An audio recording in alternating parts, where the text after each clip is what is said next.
Hello guys, कैसे हैं आप सभी। स्वागत है आप सभी का हैकर सबके यूट्यूब चैनल पे। आज की जो ये वीडियो है काफी इंटरेस्टिंग होने वाली है, क्योंकि हम बात करेंगे एक ऐसे साइबर फ्रॉड के बारे में, एक ऐसी लूट के बारे में। लूट वर्ड सुन के क्या आता है कि बहुत सारे लोगों ने चक्कू हाथ में और अपना शक्ल ढक रखा होगा, फेस मतलब मास्क वास्क पहन के बैंक में घुस गए होंगे, इस टाइप का। लेकिन ऐसा कुछ भी नहीं है। हाँ, लूट जरूर हुई है, मगर कोई भी बंदा वहां पर फिजिकली अटैक करने नहीं गया, किसी भी बैंक में वो बंदा नहीं गया।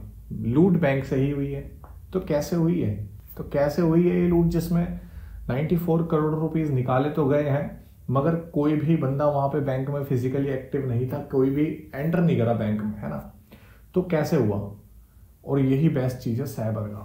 साइबर अटैक जब होता है ना, जो ऑनलाइन फ्रॉड्स होते हैं, उसमें आपका जो अटैकर है, जो हैकर है, वो फिजिकली इंक्लूड नहीं होता है ना। उसके पीछे कोई सिस्टम होता है, सिस्टम एक्टिवेट होता है। हम बात कर रहे हैं पुणे कॉस्मोस साइबर फ्रॉड के बारे में, जो कि 11 अगस्त 2018 को हुआ था। तो किस तरह से ये लूट इनिशिएट हुई, क्या प्रोसेस था, वो सब हम इस वीडियो में कवर करेंगे। पहले समझते हैं कि ये लूट हुई कैसे। 11 अगस्त 2018 शनिवार का दिन था। नॉर्मल जो भी बैंक में होता है रोज के दिन, वही हो रहा था। जो अटैकर होता है और जो हैकर होता है ना, वो हैक करने से पहले, वो सिस्टम को हैक करने से पहले, सिस्टम के पीछे जो बंदा बैठा है, जो पर्सन बैठा है, उसकी मेंटालिटी, उसका जो शेड्यूल है, उसका जो बिहेवियर है, उसका जो रिएक्शन है, उसको हैक करता है। उस अटैकर को पता है कि शनिवार का दिन है, बैंक एम्प्लॉयज जो है वो थोड़ा ढीले होंगे, लेजी होंगे कि भाई कल छुट्टी है, संडे है, नेक्स्ट अब तो मंडे को ही देखेंगे सारे काम, है ना। थोड़ा हो जाता है कि डे ऑफ है, अपना छुट्टी वाले मूड में है सब। तो ऐसा ही माहौल उस बैंक में भी था, मगर वो माहौल जल्द ही खराब होने वाला था। उस दिन क्या हुआ, उसने अपना शटर बढ़ा दिया, काम जो एम्प्लॉयज कर रहे थे सब अपने घर चले गए। लेकिन कोई बंदा अटैकर जो कि कनाडा में बैठा है, उसके मन में तो कुछ और था। उसने क्या करा, CBS कोर बैंकिंग सिस्टम, एक ऐसा सिस्टम जो कि आपकी बैंक की सिक्योरिटी की गारंटी देता है। जब आप जैसे फॉर एग्जांपल, जब आप ATM से ट्रांजैक्शन करते हैं, तो आपका ATM रिक्वेस्ट सेंड करता है CBS के पास कि हाँ भाई, ये जो बंदा ऑथेंटिकेट है या नहीं, इसके पास अकाउंट में बैलेंस है या नहीं। इस तरह की जो सिक्योरिटी प्रोवाइड करता है, वो कोर बैंकिंग सिस्टम प्रोवाइड करता है। मगर जो अटैकर था, उसने इस सिस्टम को प्रॉक्सी कर दिया था। मतलब जो रिक्वेस्ट जनरेट हो रही थी, वो इस सिस्टम के पास नहीं जा रही थी, डायरेक्ट इम्प्लाई हो जा रही थी, ठीक है। तो इसमें क्या हो रहा था कि मेरे अकाउंट में भले बैलेंस हो ना हो, मैं अपने ATM से कितने भी अमाउंट को निकाल सकता हूँ, क्योंकि जो मेरी रिक्वेस्ट जनरेट कर रहा है, जो रिक्वेस्ट को चेक करेगा, जो वैलिडेट करेगा, वो सिस्टम के पास रिक्वेस्ट जा ही नहीं रही है, वो प्रॉक्सी मतलब स्किप हो जा रही है वो, ठीक है। अब एक और बात आती है कि जब मतलब ATM तो मेरा पुणे कॉस्मोस बैंक है ना, जो मेरा बैंक है वो तो पुणे कॉस्मोस बैंक है, तो मेरे पास ATM भी तो होना चाहिए उस बैंक का। अब अटैकर के पास ATM तो है नहीं, तो उसने क्या करा कि डार्क वेब या फिर उसने फिजिकली कहीं पे जो ATM होते हैं, जो बैंकों के जो छोटे छोटे ATMs होते हैं, वहां पे उन्होंने क्लोनिंग की मशीन लगा दी, ठीक है। डार्क वेब पे उसकी जो डिटेल्स मिल जाती हैं। एक नहीं, बहुत सारे फेक ATMs बनाए। रिक्वेस्ट जो है वो इग्नोर हो जाती, वो रिक्वेस्ट स्किप हो जाती, प्रॉक्सी हो जाती। 11 अगस्त से लेकर के 13 अगस्त तक उन्होंने लगातार ट्रांजेक्शन्स करी हैं। 14 से 15,000 ट्रांजेक्शंस करी हैं, जो कि स्किप कर दी हैं, जो कि बिना वैलिडेशन के आपके ऑथेंटिकेट हो गई हैं, वैलिडेट हो गई हैं, पेमेंट ट्रांसफर हो गई है।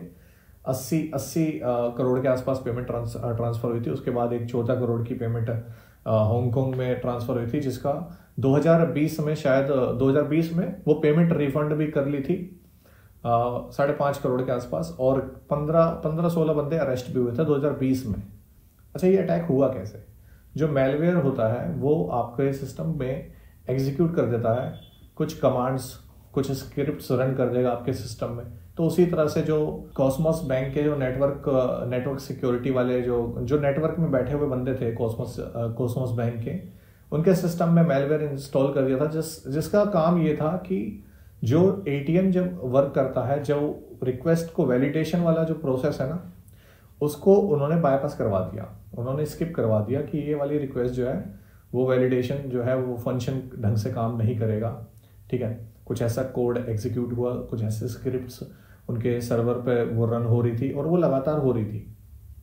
Saturday night, Monday night, Sunday night, Sunday पूरा दिन, तो उन्होंने एक तो दिन ऐसा चुना कि यार बैंक बंद है, कोई इतना ज़्यादा ध्यान देगा नहीं कि हाँ भाई किसी, और कंप्लेंट भी नहीं करेगा ना। मेरे अगर बैंक से पैसे कटे जा रहे हैं तो मेरे पे मैसेज आ रहा है, मान लो भाई बैंक खुलेगा तभी तो जाऊँगा मैं, बैंक को कंप्लेंट करूँगा, बैंक वाला एम्प्लॉय बोलेगा अब तो मंडे को ही देखेंगे, है ना।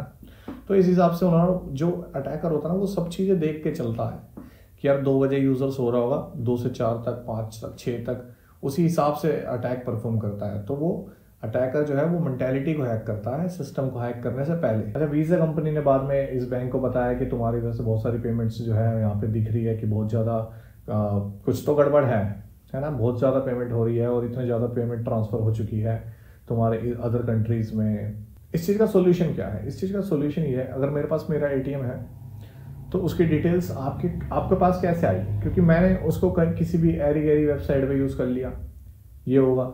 दूसरा, अगर मैं ATM यूज़ कर रहा हूँ तो मैं ATM में जाके देखूंगा कि मेरे पास कोई और थर्ड पार्टी मशीन्स तो नहीं लगी, आसपास कोई बंदा तो नहीं खड़ा, क्योंकि यार वो क्लोनिंग में हेल्प करते हैं। आप आजकल आप देखोगे कि ATM जब आप यूज़ करते हो तो पहले के लोग ना ऐसे हाथ को ढक करके पासवर्ड टाइप करते थे, तो वो बहुत बढ़िया तरीका है। पासवर्ड को अपने ढक करके टाइप करो, मशीन को हिला डुला के चेक कर लो कि कोई और वहाँ पे कोई हिडन कैमरा तो नहीं लगा, इस टाइप की चीज़ें चेक कर लिया करो जब आप ATM यूज़ करते हो तो, है ना।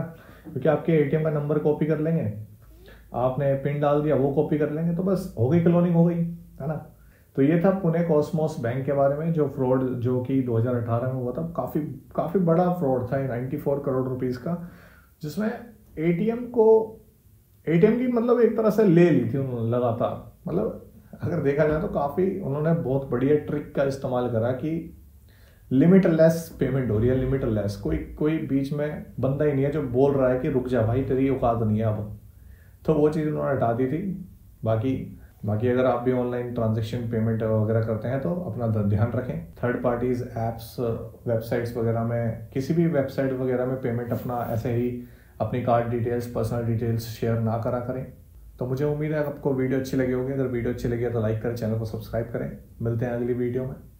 धन्यवाद।